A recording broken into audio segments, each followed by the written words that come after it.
प्यारे बच्चों नमस्कार, स्वागत है आपका हमारे YouTube चैनल पे। बच्चों जो आज का वीडियो होने वाला है वो होने वाला है 9th क्लास की मैथ्स है यानी गणित, और चैप्टर 4 है दो चर वाले रैखिक समीकरण। इस वीडियो में मैं आपको एक्सरसाइज जो है यानी प्रश्नावली 4.2 है उसके सभी क्वेश्चनों को एक सरल तरीके से सॉल्व करवाऊँगा। ठीक है, चलिए वीडियो को स्टार्ट करते हैं। क्वेश्चन नंबर पहला कहता है निम्नलिखित विकल्पों में कौन सा विकल्प सत्य है और क्यों है। यानी यहाँ हमारे पास में विकल्प दे रखे हैं 3 और पूछा इनमें से कौन सा सत्य है, और सत्य है तो कौन सा जो सत्य है वो है क्यों है। ठीक है, तो देखो यहाँ y बराबर 3x + 5 है का एक अद्वितीय हल होगा, मतलब एक अनोखा हल होगा, या केवल 2 हल होंगे, या अपरिमित रूप से अनेक हल होंगे। ठीक है, तो चलिए सॉल्यूशन करते हैं इसका। सॉल्यूशन यानी हल ये है हमारे पास जो समीकरण है वो है y = 3x + 5 है। ठीक है, माना अगर हम कोई वैल्यू ले लेते हैं बेटा, माना अगर हम ये ले लेते हैं x बराबर 1 ले लेते हैं, तो y बराबर क्या आ जाएगा बेटा, यहाँ 3x के प्लेस पे 1 रखा, प्लेस 1, 3 × 1 = 3 + 5 यानी ये 8 आ गया। तो इसका मतलब ये हुआ बेटा x लिया 1 और 8 आया, एक हल है। ठीक है, माना अगर हम एक और वैल्यू ले लें x बराबर 2 ले लें, तो y बराबर क्या आ जाएगा बेटा, ये आ जाएगा 3, यहीं पे रखते हैं 2 + 5 यानी 3 दूनी 6 और 5 11। तो पॉइंट जो हमारा बनेगा यानी x बराबर 2 और y बराबर 11। ठीक है, हल है। ठीक है, और एक और मान ले बेटा कि माना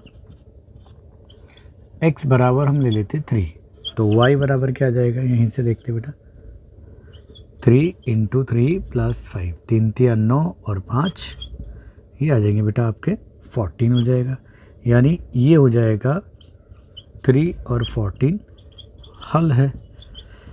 तो इसी प्रकार अगर हम चर राशि यानी x की वैल्यू को बदलते जाएं तो हम बहुत सारे हमारे को हल मिलते चले जाएंगे। तो यहाँ पे क्या मीनिंग आ रहा है, यदि हम चर राशियों यानी x, ठीक है, का मान बदलते जाएं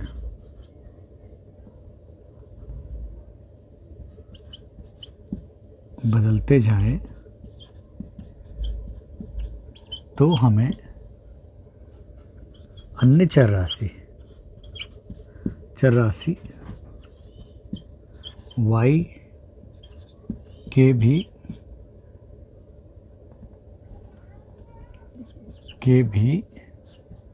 विभिन्न या भिन्न मान प्राप्त होंगे। तो अतः हम कह सकते हैं ऑप्शन तीसरा क्या है, अपरिमित रूप से अनेक हल है। ठीक है बेटा, तो इस समीकरण निकाय के अपरिमित रूप से अनेक हल है। कारण क्या है, कारण यह है यदि हम चर राशि x का मान बदलते जाएं तो हम अन्य चर राशि y के भी भिन्न मान प्राप्त होंगे या मान प्राप्त करेंगे। ठीक है, करेंगे लिख देते हैं। ठीक है, तो हम जितने मान बदलते जाएंगे बहुत सारे हल होते जाएंगे। तो देखो एक अद्वितीय का मतलब होता है एक ही हल, केवल 2 हल वो तो मैंने आपको यहाँ 3 हल तो मैंने दिखा दिए, एक ही हो गया हमारा। ठीक है, एक ही हो गया और एक हो गया हमारा ये वाला। ठीक है, तो आप देख लो कि जितना भी अगर आप मान रखते जा रहे हो उस टाइम पे x की वैल्यू जितनी भी रखते जा रहे हो, यानी एक चर की मान बदलते जा रहे हो, तो दूसरे चर जो है हमारा यानी y है उसकी अलग अलग वैल्यू प्राप्त होती जा रही है और दोनों को मिला के एक पॉइंट बन रहा है। तो कई सारे पॉइंट क्या है, हल है, क्योंकि हर एक पॉइंट को यानी जैसे ये पॉइंट बना x की वैल्यू और y की वैल्यू, तो ये एक हल है, यानी ये इस समीकरण के ऊपर स्थित होगा। ऐसी दूसरा ये भी होगा, तीसरा ये भी, तो ऐसे अनेकों हल उपस्थित होंगे इसके ऊपर, तो हम कहेंगे अपरिमित रूप से अनेक हल है। सही है, चलिए बेटा नेक्स्ट है निम्नलिखित समीकरणों में से प्रत्येक समीकरण के 4 हल ज्ञात करने में। ठीक है बेटा, तो चलिए बेटा सॉल्यूशन देखो। हल कैसे प्राप्त करते हैं मैंने आपको पहले भी समझाया वीडियो में कि मान लेते हैं हमारे पास में जो समीकरण है, हमारे पास समीकरण जो है वो है 2x + y = 7। अब ये तो हमारी जो भी समीकरण है, यहाँ से हम क्या काम करते हैं, एक चर का मान यानी x y में से किसी भी चर का मान दूसरे के रूप में निकालते हैं, फिर हम उसकी वैल्यू को एक की वैल्यू को अपनी तरफ से चुनते हैं उपयुक्त मानों को, और उसको रखने के बाद में जो भी वैल्यू आती है वो दूसरे चर की आती है। इस तरीके से पॉइंट बनते जाते हैं, हल बनते जाते हैं। देखो यहाँ माना लिख देता हूँ। अच्छा, पहले तो मैं यहाँ से वैल्यू को निकाल देता हूँ, तो यहाँ से बेटर होगा। देखो y के आसपास में ज़्यादा कुछ है नहीं, तो 7 - 2x ये हमारी मेन इक्वेशन हो गई। अब यहाँ देखो स्टार्टिंग करते हैं यहाँ से, ये हमारी मेन इक्वेशन हो गई। तो माना अगर मैं x बराबर 1 ले लेता हूँ तो y बराबर कितना है, यहीं पे सब्स्टिट्यूट करते हैं। देखो बेटा 7 अपनी जगह है, 2 × 1 यानी क्या आएगा 7 - 2 = क्या हो जाएगा बेटा 5 हो जाएगा। ठीक है, तो इसका मतलब हुआ देखो x रखने पे y की वैल्यू कितनी आई 5 आई। तो अतः हम कह सकते हैं, अतः 1 और 5 हल है। ठीक है, दूसरा क्या है, और देखो दूसरा माना हम ले लेते हैं बेटा,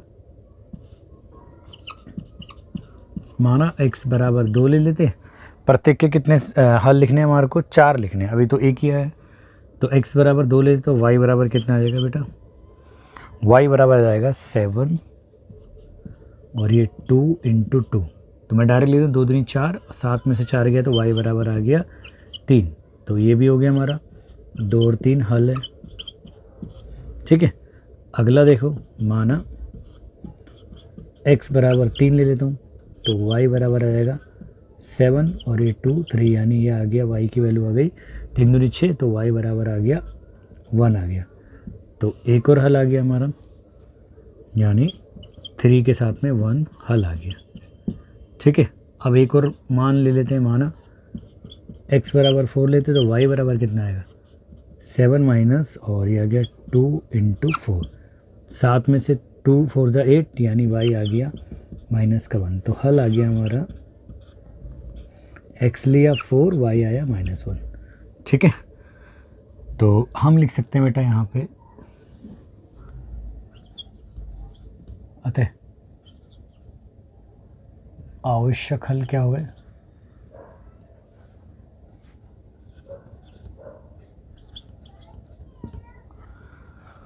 कौन कौन से हो गए। पहला हो गया बेटा हमारा 1 के साथ में 5, कॉमा दूसरा हो गया हमारा 2 के साथ में 3, ये रही, एक हो गया हमारा 1 के साथ 5, दूसरा हो गया हमारा 2 के साथ में 3, और तीसरा हो गया हमारा 3 के साथ में 1, और फिर आ गया हमारा 4 के साथ में -1। ठीक है, अब हम लेते हैं बेटा दूसरा समीकरण को यूज़ करते हैं। दूसरी समीकरण है πx + y = 9, यानी अब दूसरे पार्ट को देखो, πx + y = 9 है। ठीक है, यहाँ से भी अब अगर हम एक चर का मान निकालें तो x यहाँ पे है, एक y है, तो y का मान निकालना बहुत सिंपल है। तो y बराबर हो जाएगा 9 - πx आ जाएगा। सही है, अब ये हमारी मेन समीकरण बन गई। अब यहाँ से देखो बेटा पहला कंसिडर कर लेते, माना अब y को उधर ले आ सकते थे, x के फॉर्म में भी निकाल सकते। माने तो मैं इस पाई को एलिमिनेट करने के लिए, नहीं हटाने के लिए, x बराबर ले लेता हूँ 1/π। तो यहाँ से y आ जाएगा 9 - π × 1/π। पाई से पाई कटा तो ये हो जाएगा हमारा 9 में से ये 1 जाएगा तो 8 आ जाएगा। तो यानी हल क्या आ गया, पहला हल आ गया हमारा 1/π के साथ में क्या आ गया 8 आ गया। ठीक है, अब दूसरा देखो बेटा, माना x बराबर क्या ले लेते हैं हम 2/π ले लेते हैं। तो y कितना आ जाएगा हमारा 9 - π, यहाँ पे 2/π। तो पाई से पाई ऐसे कट गया तो यह बचेगा 2, तो 9 में से 2 गए तो हमारे बचेंगे 7। तो इसका मतलब ये हुआ जो ये पॉइंट है ये हल आ गया हमारा कौन सा, 2/पाई लिया और कितना आ गया 7 आ गया। अगला देखो, माना x बराबर 3/पाई ले लेते हैं, ठीक है। तो y आ जाएगा हमारा 9 माइनस ये पाई वाला बाहर वाला है, इधर रख रहे x की जगह 3/पाई, ये कट हो गया इससे, तो ये बचेगा हमारा 9 में से 3 गया तो ये बचेगा 6। तो एक और हल आ गया हमारा, आ गया 3/पाई लिया तो ये आ गया 6 आ गया, ठीक है। दोबारा मान लेते हैं बेटा, माना x बराबर 4/पाई ले लेते हैं, ठीक है। तो y आ जाएगा, इसी में सब्स्टिट्यूट करते हैं, 9 माइनस 4 और ये सॉरी पाई और अपॉन में 4/पाई इधर आ गया, ठीक है। कट करेंगे पाई से पाई तो बचेगा 5। तो इसका मतलब ये हुआ कि एक और हल क्या आ गया हमारा, कि जब हमने 4/पाई लिया तो ये आया 5 आ गया, ठीक है। अतः आवश्यक हल कौन से आ गए, अतः आवश्यक हल जो गए हमारे वो आ गए, पहला आ गया हमारा ये आया 1, हमने कौन सा लिया था बेटा 1/पाई लिया तो 8 के साथ 1/पाई, 8, दूसरा 2/पाई तो कॉमा आ गया 7, और तीसरा हल आ गया 3/पाई के साथ में क्या आ गया 6, और अगला हल आ गया 4/पाई के साथ 5, ठीक है। तो ये हमारे पॉइंट्स हो गए जो हमारे हल हैं। अब लास्ट इसका पार्ट है x = 4y। तो ये तो बड़ा सिंपल है, आप खुद भी आसानी से कर सकते हो इसे। तो थर्ड को देखो बेटा, ये है हमारा x = 4y। तो ये तो डायरेक्ट बना हुआ है हमारे पास में, कोई प्रॉब्लम ही नहीं होनी चाहिए हमें, बस y की वैल्यू को चुनते जाओ। तो देखो बेटा, माना y बराबर 1 ले लेते हैं, तो कॉमा लगा रहा हूँ मैं, तो x आ गया 4 × 1 यानी 4। तो इसका मतलब ये हुआ कि हल क्या आया, देखो बेटा यहाँ पे y चुना है पहले, तो पहले y और x कितना आया 4, तो ये एक हल हो गया। दूसरा, माना अगर हम y बराबर 2 ले लेते हैं तो ये हुआ x बराबर आ गया 4 × 2 यानी 8। तो एक ये इम्प्लाइज का साइन है, तो हल क्या हो गया हमारा 8 तो आया हमारा, x की वैल्यू आई है, ठीक है, और y कितना लिया हमने 2 लिया है, ठीक है। माना एक और देखो, y बराबर 3 लिया तो x बराबर क्या आएगा 4 × 3 = 12, यानी हल जो आ गया वो 12 जब y 3 लिया। माना लिख देते हैं y बराबर 4 लिख लेते हैं, तो x बराबर आ गया 4 × 4, ठीक है। 4 × 4 मतलब 16 लिख देता हूँ, ठीक है, मैं डायरेक्ट लिख रहा था। तो हल जो आ गया हमारा वो आ गया 16 के साथ में 4, ठीक है। तो आवश्यक हल यहाँ लिख देता हूँ, अतः आवश्यक हल कौन से आ गए, या यहाँ लिख देता हूँ बेटा, थोड़ा सा अगर मानो वहाँ से नहीं दिखेगा तो मुझे तो पता नहीं है अभी वीडियो में क्या फॉर्मेशन हो रही है, ठीक है। तो मैं यहाँ लिख देता हूँ इसको, अतः आवश्यक हल करके थोड़ा सा आप समझ जाना, ठीक है। यानी अतः आवश्यक हल क्या आ गए, आवश्यक हल आ गए हमारे कौन कौन से, पहला आया 4,1, दूसरा आया 8,2, तीसरा आया 12,3 और चौथा आया 16,4, ठीक है। तो ये हमारे हल हो गए तीसरे पार्ट के, ठीक है। तो आई होप आपको प्रश्नावली में जो ये प्रश्न है दोनों समझ में आएंगे। आप जल्दी से पहले इनको नोट कीजिए, फिर मैं आपको अगले प्रश्न कराता हूँ। चलिए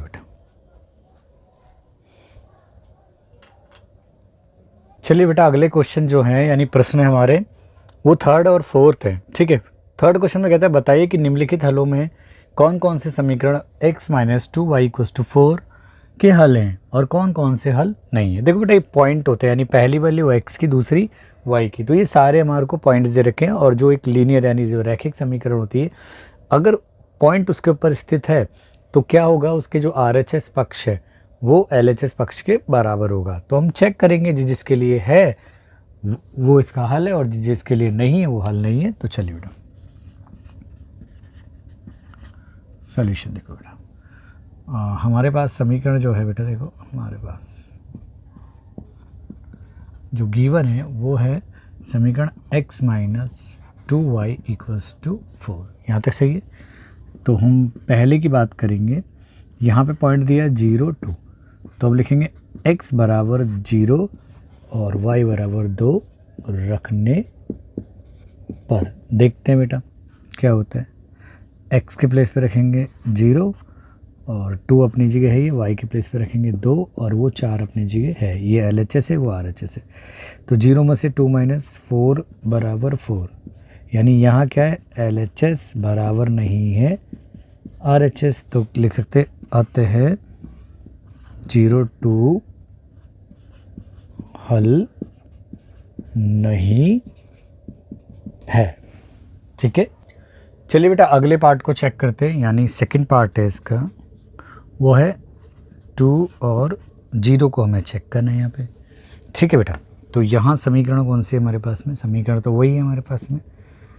तो x minus 2y equals to 4, तो x बराबर 2 y बराबर 0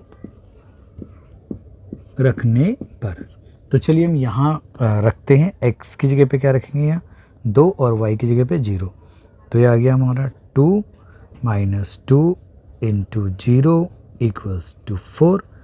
तो यहाँ आपका रहा 2 एज इट इज़, 2 की मल्टीप्लाई 0 से करेंगे 0 और ये 4, यानी 2 इक्वल्स टू 4। कभी हो सकता है नहीं, तो ये भी क्या है, असत्य यानी फॉल्स है। ठीक है, फॉल्स मतलब क्या हो गया बेटा, यहाँ पे यहाँ आ रहा है LHS side not equals to RHS, अतः यानी 2 0 हल नहीं है। अब आते हैं तीसरे भाग की ओर। तीसरा भाग कहता है बेटा कि हमें चेक करना है 4 और 0 को। तो समीकरण क्या है हमारे पास, वही है समीकरण x minus 2y equals to 4।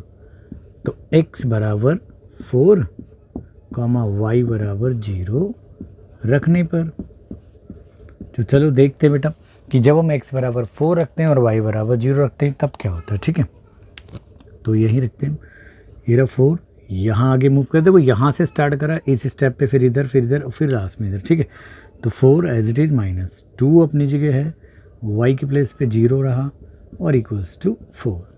तो ये रहा 4 और ये 2 की मल्टीप्लाई 0 से हो रही है, तो वो बसम यानी 0 हो गया।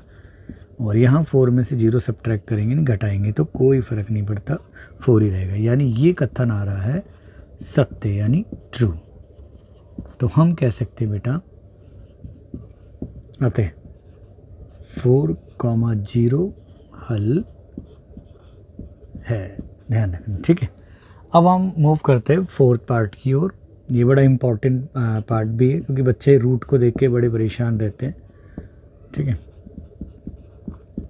तो देखो बेटा समीकरण रखेंगे हम x minus 2y equals to 4। यहाँ क्या करेंगे बेटा, x बराबर √2 ये रहा यहाँ पे, और y बराबर 4√2 रखने पर। ठीक है,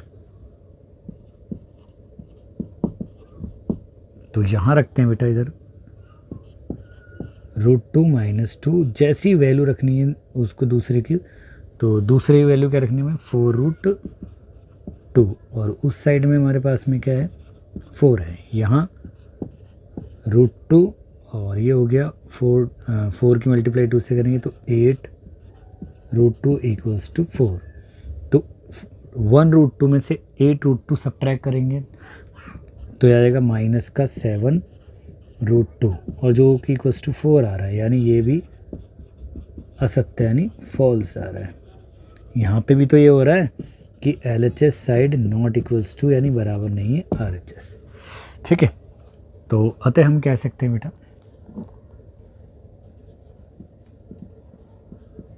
√2 और 4√2 हल नहीं है। ठीक है, अब हमारे पास जो फिफ्थ पार्ट है वो है 1 और 1। समीकरण वही ठीक है, तो इसको भी चेक कर लेते कि भाई ये हल है या नहीं है। तो यहाँ लिख देता हूँ मैं x बराबर 1 और y बराबर 1 रखने पर तो देखते क्या हो रहा है। तो x की जगह पे 1 2 1 और इक्वल्स टू 4, तो ये बचा 1 माइनस 2 इक्वल्स टू 4। -1 की वैल्यू 4 के इक्वल आ रही है यहाँ पे, तो ये कथन तो मैथमेटिकली बिल्कुल असत्य यानी फॉल्स है। क्यों? क्योंकि यहाँ पे भी LHS साइड बराबर नहीं आ रही है, RHS के आते हैं 1 1 हल नहीं है। तो जो हल नहीं है मेरे एकदम ठीक है, यानी कौन सा हल आया है बेटा? यहाँ पे देखो सिर्फ हमारा थर्ड आया है, थर्ड यानी 4 0 हल है। जबकि कौन सा बेटा फर्स्ट वो था हमारा 0 2 और सेकंड जो था 2 0 और थर्ड जो था √2 4 √2 और फिफ्थ जो था 1 1 हल नहीं है। ठीक है बेटा, तो ये बाकी पोर्शन हल नहीं है, सिर्फ हमारा एक ही हल निकला है, वो भी थर्ड वाला। अब अगला प्रश्न है बेटा, के का मान याद कीजिए जबकि x बराबर 2 और y बराबर 1 समीकरण का हल है। के ये रहा बेटा हमारे पास। ठीक है, अच्छा एक बात ध्यान है, ऐसे क्वेश्चन कई बार एग्जाम में आते हैं और बहुत सिंपल होते हैं। ठीक है, यहाँ पे क्या है कि भाई x बराबर 2 y बराबर 1 इसका हल है, यानी इस समीकरण को संतुष्ट करेगा, यानी LHS साइड बराबर बनाएगा RHS। बस हमें उसके प्लेस पे x की वैल्यू x के प्लेस पे यानी x के स्थान पे क्या रखना है 2 और y के स्थान पे 1 रखना है। तो चलिए बेटा सॉल्यूशन है।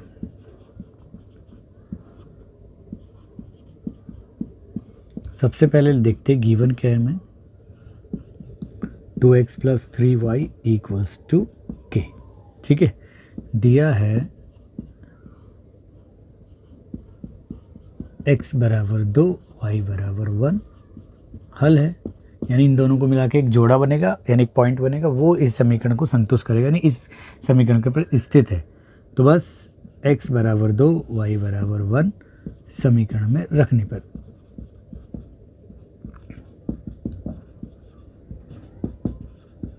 ठीक है, यहाँ से स्टार्ट करते हैं। x की जगह पे क्या रखना है हमारे को 2 प्लस y की जगह पे रखना है हमें 1 = k। 2 2 = 4 plus 3 as it is k, यानी यहाँ आ गया 4 और 3 7, तो k आ गया, अतः k = 7। ठीक है, आई होप आपको क्वेश्चन समझ में आए होंगे। तो thanks for watching this video. मिलते हैं नेक्स्ट क्लास में, जब तक अपना ध्यान रखें और गणित की जो प्रश्न है उनकी प्रैक्टिस खूब करते रहें। चलिए बेटा।